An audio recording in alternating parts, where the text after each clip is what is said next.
संख्या है 22,67,000 के पार। कोरोना से अब तक 45,353 लोगों की मौत हो चुकी है। वहीं 24 घंटे में कोरोना से 887 लोगों की अब तक दुखद मौत हो चुकी है।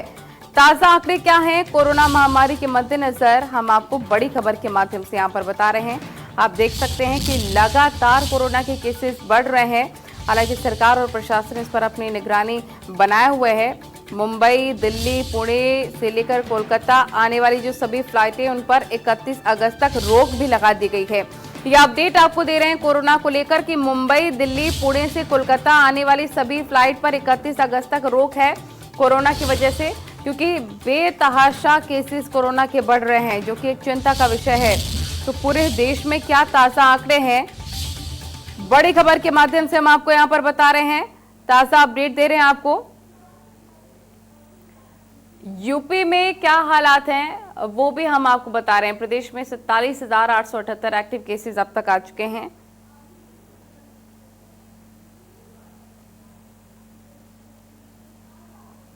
राहुल वाजपेयी तमाम जानकारी के साथ हमारे रिपोर्टर लाइव जुड़ गए। राहुल वाजपेयी, क्या ताजा स्थिति है, क्योंकि बेतहाशा केसेस यहां पर बढ़ते चले जा रहे हैं। अगर कानपुर की बात करी जाए, क्या परिस्थिति है? बेतहाशा केसेस कोरोना के बढ़ रहे हैं, जो कि चिंता का विषय है।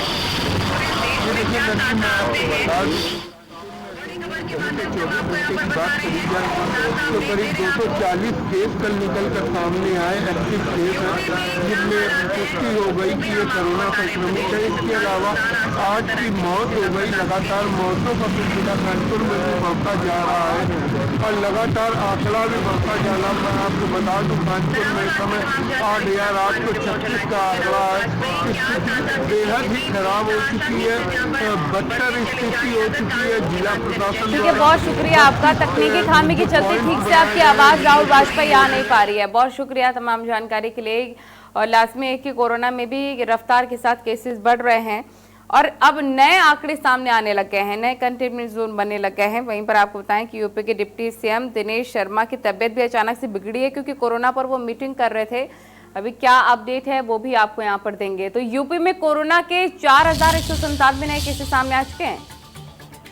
प्रदेश में 47,878 एक्टिव केसेस हैं।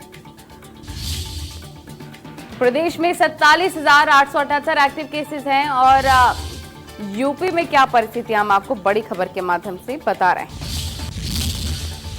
तो कोरोना से बेहाल लखनऊ, कानपुर और डीएम की मदद से तैनात होंगे 2 और आईएएस अधिकारी। बड़ी खबर आपको बता रहे हैं। कोरोना की वजह से राजधानी लखनऊ और कानपुर कोरोना वायरस के नए हॉटस्पॉट के तौर पर उभर रहे हैं। इसको देखते हुए प्रदेश सरकार ने दोनों जिलों में विशेष सचिव के तौर पर 2 अधिकारियों और तैनात करने का फैसला लिया है और इनका काम होगा इन जिलों के डीएम को सहयोग करना।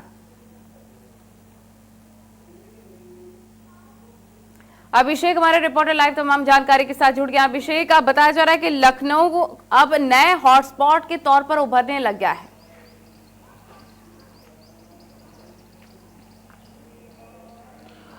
नीली, देखिए, जो लखनऊ की कोरोना की रफ्तार है उसको देखते हुए नए हॉटस्पॉट में तेजी आई है और लगातार जो संक्रमण फैला है उसके तहत ये देखा जा रहा है कि संक्रमण की रोकथाम में जिला प्रशासन और स्वास्थ्य विभाग पूरी तरह से फेल है।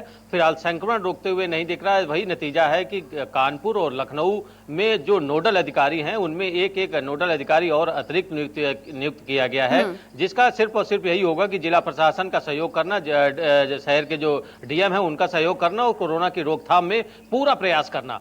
तो ये सारी चीजें सामने आ रही हैं। लेकिन राजधानी की हालत जो लखनऊ की है, प्रॉपर बात करें हम सिर्फ लखनऊ की, तो लखनऊ में हालत बेहद ही खराब है। चाहे वो अस्पतालों की हो, चाहे वो एम्बुलेंस सेवाओं की हो। आए दिन एम्बुलेंस सेवाओं की हड़ताल पे जाना और तथा समय से उनको मरीजों को अस्पताल ना भेज पाना, ये भी एक बड़ी नाकामी है। जीवीके कंपनी के कल कर्मचारी हड़ताल पे रहे, सेवाएं बाधित हुई। उसके उपरांत यदि लखनऊ की और तस्वीर आप गहराई से समझे तो लखनऊ में जो निजी अस्पताल हैं उनकी मनमानी तेज हुई है और वो अस्पताल अब मरीज के भर्ती भर्ती के समय ही 1.5 लाख रुपए की मांग करते हैं और 1.5 लाख के बिना जमा कराए अस्पताल में भर्ती नहीं करते हैं। तो लखनऊ के जो 10 निजी अस्पताल चिन्हित किए गए हैं, आखिरकार वो सवालों के घेरे में हैं। उनमें मरीज जाते हैं, पैसा भी लगाते हैं, उसके बाद मरीज बचता नहीं है कोरोना काल में। तो ये जिला प्रशासन को अब समझना पड़ेगा कि आखिरकार ये लापरवाही, और यदि ये आप ढील देंगे निजी अस्पतालों में तो बेहद तस्वीरें खराब होंगी राजधानी लखनऊ की। और वही कारण है कि जो कोरोना संक्रमण का आंकड़ा है वो तो रुक नहीं रहा है, इसके अलावा जो मौतें हैं वो भी नहीं रुक रही हैं, तथा निजी अस्पतालों की मनमानी पे भी डीएम अभिषेक प्रकाश रोक नहीं लगा पा रहे हैं। नलिनी। बिल्कुल अभिषेक, और बताया जा रहा था कि डिप्टी सीएम कोरोना पर मीटिंग कर रहे थे, उनकी हालत ठीक नहीं है, अभी उनकी स्थिति को लेकर क्या अपडेट है? देखिए, दिनेश शर्मा कल दौरे पे थे और लगातार इंडिया न्यूज ने आवाज उठाई थी कि आखिरकार लखनऊ से 6 मंत्री हैं और सिर्फ घर में एसी में बैठ के कोरोना को निपटाना चाह रहे हैं, कोरोना पे नियंत्रण करना चाह रहे हैं। ये इंडिया न्यूज ने आवाज उठाई थी और ये इसी का नतीजा है कि दिनेश शर्मा कल जो प्रदेश के अन्य जिले वहां पे मीटिंग के लिए गए थे, लेकिन जो उनकी स्थिति हुई, अचानक उनके नाक से खून आना, उसके बाद उनको घबराहट हुई और जिसके चलते जिला प्रशासन ने आखिरकार वहां के जो अस्पताल है वहां पे भर्ती कराया था और आखिरकार उनको 2 घंटे में ही पूर्ण रूप से इलाज मिल गया था और वो राजधानी लखनऊ शाम को 6 बजे आ चुके थे। और अब की स्थिति यदि बात करें तो अब की स्थिति उनकी बिल्कुल स्वस्थ है और पूर्ण रूप से वो अपने स्वस्थ में है और घर पे हैं। लेकिन जो तबीयत खराब होने की बात थी उसमें पूरी स्वास्थ्य विभाग ने लगाम लगा दी, फिलहाल वो स्वस्थ हैं। लेकिन ये एक दिनेश शर्मा की ही बात नहीं है, पूरे प्रदेश वासियों के लिए बात है कि इस कोरोना काल में आखिरकार किस प्रकार से आदमी सुरक्षा सावधानी का ध्यान रखे, अपने परिवार को कैसे बचाए और खुद को कैसे बचाए, जिसके चलते ही जिला प्रशासन पूरे दावे कर रहा है और लगातार जो प्रयास कर रहे हैं उसमें ये नाकामी देखी जा रही है और कहीं भी लखनऊ में लगाम लिखती नहीं दिख रही है। वही कारण है कि उत्तर प्रदेश सरकार के 6 7 मंत्री आखिरकार पीजीआई में भर्ती हैं और उनमें अब जो ब्रजेश पाठक है और डॉक्टर महेंद्र सिंह हैं, इन दोनों मंत्रियों पे अब कल की तारीख की बात करें तो कल थोड़ा सा सुधार आया है, लेकिन जो हालात हैं वो बेहद नाजुक बने हुए हैं। नलिनी, बहुत शुक्रिया आपका तमाम जानकारी साझा करने के लिए। उत्तर प्रदेश में रफ्तार के साथ केसेस बढ़ रहे हैं कोरोना के और लापरवाही बरतना खतरा साबित हो सकता है, क्योंकि जिस तरह से केसेस बढ़ रहे हैं वो चिंता का विषय। आगे बढ़ेंगे और आपको बताएंगे उत्तराखंड में क्या ताजा अपडेट है। 10,000 के पार कोरोना मरीज हैं उत्तराखंड में। प्रदेश में कोरोना के 389 नए केसेस हैं। सबसे ज्यादा 178 मामले हरिद्वार से सामने आए। उत्तराखंड में 3,000 से ज्यादा केसेस सामने आ चुके हैं। तो अपडेट आपको दे रहे हैं उत्तराखंड में क्या ताजा स्थिति है। कोरोना महामारी के मद्देनजर प्रदेश में कोरोना के 389 नए केसेस सामने आ चुके हैं, जो कि चिंता का विषय है। 3,547 एक्टिव केस। उत्तराखंड में कोरोना को लेकर क्या अपडेट है, बड़ी खबर के माध्यम से देखिए आपको ताजा आंकड़े हम यहां पर बता रहे हैं। 9 कोविड मरीजों की मौत हो चुकी है, यही 24 घंटे के भीतर ही। 10,000 के पार अब संक्रमण भी फैलता जा रहा है। उत्तराखंड में 10,000 के पार कोरोना केसेस, 134 की मौत भी हो रही है और 24 घंटे में जो केसेस सामने आ रहे हैं वो डराने वाले आंकड़े हैं। सुभाष गौड़ देहरादून से हमारे रिपोर्टर लाइव जुड़ गए हैं। सुभाष गौड़, क्या ताजा परिस्थिति है, क्योंकि लगातार केसेस उत्तराखंड में बढ़ते हुए नजर आ रहे हैं। सैंपलिंग टेस्टिंग की अगर बात कर ली जाए, क्या व्यवस्था है?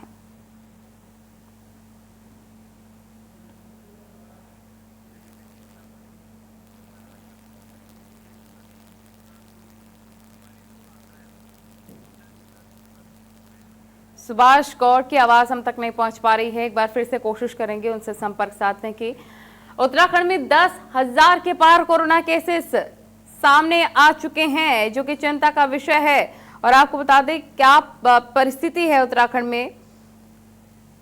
अब आइसोलेशन से होगा कोरोना मरीजों का इलाज, होम आइसोलेशन से, बता दें, जहां पर सरकार ने एक नई व्यवस्था इसको लेकर शुरू कर दी है। तो एक नई पहल यहां पर सरकार के द्वारा भी की गई है कि उत्तराखंड में भी अब होम आइसोलेशन से कोरोना मरीजों का इलाज होगा। इसको लेकर व्यवस्थाएं भी सरकार ने शुरू कर दी है।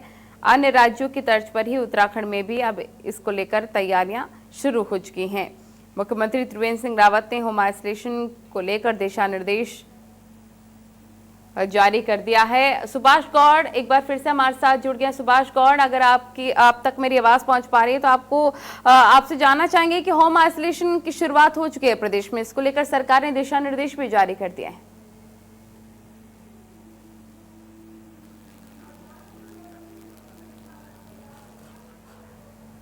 एक बार फिर से आपकी आवाज हम तक नहीं पहुंच पा रही है तकनीकी खामी के चलते सुभाष गौड़। तो लगातार केसेस बढ़ रहे हैं और इसको लेकर सरकार भी अपनी नजर इस पर बनाए हुआ है। खबरों में आगे बढ़ेंगे। बांदा से बीजेपी विधायक ब्रजेश प्रजापति के साले ने गजब का कारनामा कर दिखाया है, जिसके बाद ब्रजेश प्रजापति के रसूख का जमकर इस्तेमाल भी किया गया और पीड़ित पक्ष को ही थाने में बंद करवा दिया गया। यकीन मानिए, झक्क सफेद बुशर्ट में बैठे इन महानुभाव का अगर आपको परिचय न दें तो इनको पीड़ित मानकर आप भी दूसरे पक्ष को पूछने लगे कि हाय देखो कितने मासूम इंसान पर अत्याचार हुआ है। लानत मलानत करने का मूड बना रहे हैं तो रुक जाइए। सिंहासन पर आसीन होकर अत्याचार की दास्तान सुनाने वाले का परिचय सुनिए। ये है बांदा के विधायक ब्रजेश प्रजापति। इसी बीच बड़ी और अहम खबर से आपको रूबरू करवा दे। अपडेट आपको देते थे बुलंदशहर से खबर मिल रही है, जहां पर मंजिलों की हरकत से छात्रा की मौत हो गई है। 2 मंजिलों ने सुदीक्षा भाटी पर कमेंट्स किए थे और बीच सड़क स्टंटबाजी कर रहे थे। दोनों मंजिले पीछा कर रहे मंजिलों ने बाइक से टक्कर मारी, जिससे अब बताया जा रहा है कि हादसे में होनहार छात्रा सुदीक्षा भाटी की मौत। पुनीत हमारे रिपोर्टर फोन लाइन पर। पुनीत, ये क्या हो रहा है प्रदेश में? ये दुखद खबर अपने दर्शकों को बता रहे हैं कि छात्रा की मौत हो चुकी है मंजिलों की हरकत से। बिल्कुल, देखिए सही कहा आपने। जिस तरीके से बुलंदशहर में ये पूरा मामला देखने को मिला है, कहीं ना कहीं सुदीक्षा की अगर मौत की बात करें तो वो सुदीक्षा वो छात्रा थी जो भारत का नाम रोशन कर रही थी।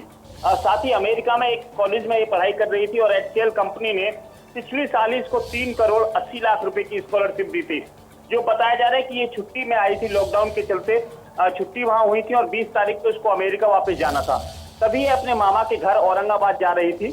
परिजनों का जो आरोप है, जो इसके चाचा साथ थे, उनका ये कहना है कि 2 लोग मोटरसाइकिल सवार पर स्टंटबाजी कर रहे थे और छेड़छाड़ी कर रहे थे, कमेंट्स कर रहे थे और उन लोगों ने अचानक ही जाकर के मोटरसाइकिल के सामने ब्रेक लगा दिए, जिससे वहां एक्सीडेंट हुआ और सुदीक्षा की मौत हो गई। हालांकि पुलिस अधिकारी इस पूरे मामले में जांच की बात कर रहे हैं, लेकिन ये जांच कब तक हो पाएगी ये फिलहाल अभी कहना मुश्किल है।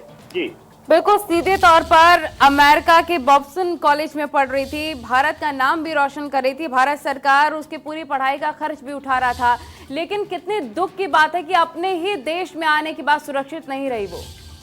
बिल्कुल, देखिए सही कहा आपने। जिस तरीके से इस छात्रा की, होनहार छात्रा की मौत हुई है, कहीं ना कहीं पुलिस प्रशासन पर भी सवाल खड़े उठते हैं। पुलिस प्रशासन इस बात को कह रहा है कि हम जांच कर रहे हैं, लेकिन ये जांच कब तक हो पाएगी जब परिजनों का साफ आरोप है, वो ये कह रहे हैं कि उन्होंने स्टंटबाजी करके वहां स्टंटबाजी कर रहे थे और छेड़छाड़ कर रहे थे और पुलिस तमाशीन बनी रही। मैं अभी ये भी बताना चाहूंगा कि लगभग 24 घंटे का वक्त बीतने वाला है और उन मंचलों की अभी तक पुलिस ने गिरफ्तारी नहीं की है।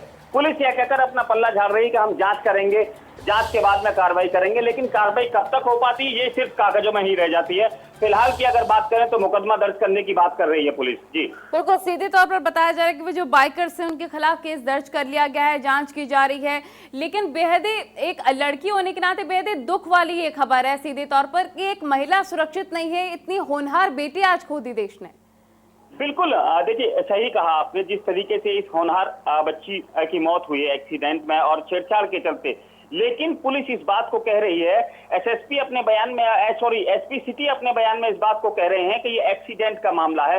लेकिन जब परिजन इस बात को कह रहे हैं, क्योंकि प्रत्यक्षदर्शी मां है जो दूसरी मोटरसाइकिल चला रहा था, वो इस बात को कह रहा है कि हमारी बेटी के साथ में छेड़छाड़ हो रही थी, तो पुलिस इस बात को क्यों नहीं मान रही है? पुलिस कह रही है कि एक्सीडेंट हुआ है और इस मामले की जांच कर रहे हैं। अभी तक जो सूत्रों की जानकारी मिल रही है कि जो मामला है वो एक्सीडेंट में दर्ज हुआ है और पुलिस जांच की बात कर रही है। हो सकता है कि ये मामला छेड़छाड़ में बाद में तब्दील हो, लेकिन फिलहाल पुलिस की कार्यशैली पर सवालिया निशान भी है। अब देखिए, गाजियाबाद में भांजी की छेड़खानी से बचाने के लिए पत्रकार विक्रम जोशी के साथ भी ऐसा ही कुछ हुआ था। तो ये केसेस कितने भी हो जाए, कोई सबक लेने वाली नहीं है पुलिस यहाँ पर।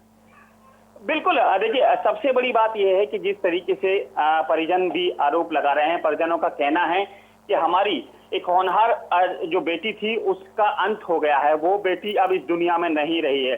कहीं ना कहीं अगर सुमिक्षा जिंदा होती तो हो सकता है कि भारत का नाम वो ऐसा रोशन करती कि उसको भारत में एक इतिहास के पन्ने पर जो जोड़ा जाता। लेकिन फिलहाल की अगर बात करें तो जिसके चलते बिल्कुल बड़ा मामला है, मंचलों के करतूत की वजह से एक होनहार बेटी देश ने खो दी। बहुत शुक्रिया आपका जुड़ने के लिए, तमाम जानकारी के लिए। परिजन काफी दुखी हैं क्या कुछ कह रहे हैं, एक बार सुनवाते हैं आपको। हम यहाँ से बच्चे को वो लेने जा रहे थे, हम कॉलेज से उसके टीसी लेने के लिए जा रहे थे। तो रास्ते में बीच में हम जाते तरफ तो हमने बुलंदशहर पार करा, तो चौराया सब कोई गांव है ऐसे ही। उसके पास से बाइक एक बुलेट थी, उस बुलेट ने कई बार हमको ओवरटेक करा, फिर ऐसे घुमाया इधर उधर को घुमाया। हमने फोर और धीमी कर ली, स्टड से मारने लगा। वो स्टड मारने के बाद में हमने धीमी करी अपनी बाइक, फिर भी उसने और आगे से जाकर फिर एकदम हमारे आगे एकदम ब्रेक मार दी। ब्रेक मारने के बाद में भी हमारी बाइक एकदम कंट्रोल पे हो, उसमें ज़्यादा सीधी टक्कर लगी। सीधी टक्कर लगते ही मैं ऐसे ही गिर गया हूँ और मेरी भतीजी पीछे गिरी उस सर्स के उससे, और मैं पहचान नहीं पाया। ऐसा बुलेट थी केवल उसमें। शुभिक्षा नाम की एक लड़की अपने चाचा के साथ अपने मामा के गांव जा रही थी। रास्ते में उसका एक्सीडेंट हो गया। एक बुलेट मोटरसाइकिल से उसके मोटरसाइकिल की टक्कर हो गई और जिसमें शुभिक्षा की दर्दनाक परिस्थितियों में मौत हो गई। अभियोग पंजीकृत कर लिया गया है और जो मोटरसाइकिल वाला था जिससे एक्सीडेंट हुआ है उसकी तलाश की जा रही है। तो बेहद दुख की बात है कि भारत के खर्च पर पढ़ाई कर रही थी सुदीक्षा और मंजिलों की वजह से, शोधों की हरकतों की वजह से आज देश ने एक होनहार बेटी खो दी। रुकेंगे छोटे से ब्रेक के लिए, खबरें लगातार जारी।